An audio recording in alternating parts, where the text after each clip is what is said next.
Have you ever considered getting a massive bug tattooed on your arm? Well, stick around for this one.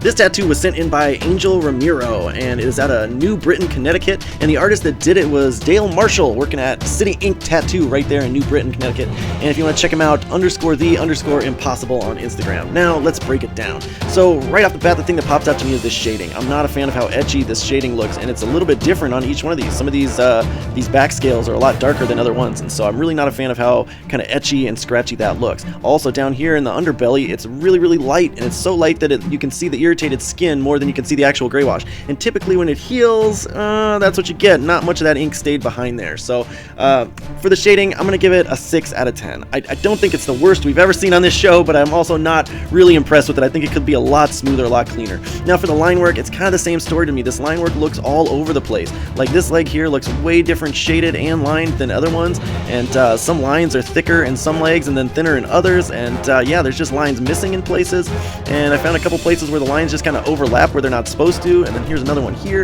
And I'm also really not a fan of how he gapped the lines in this leg right here. I think he could have brought that line all the way through and it still would have looked clean and crisp, and there was no reason to gap it really, in my opinion. And so I think the line work absolutely could have been smoother. I'm going to give it a 6.5 out of 10 for line work. Now the healing, I think overall it did okay. Again, that shading could have been much better, and some of these lines healed a lot bolder than other lines, like this one here. You can see how much bolder it is than the other one.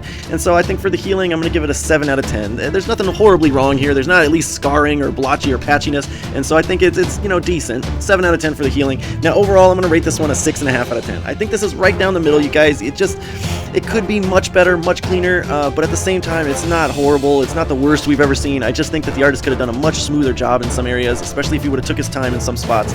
But that's how I rate it, 6.5 out of 10. Let me know what you guys would rate this one down in the comments below. Otherwise, if you want your tattoo rated, just send it in. All right, bye-bye.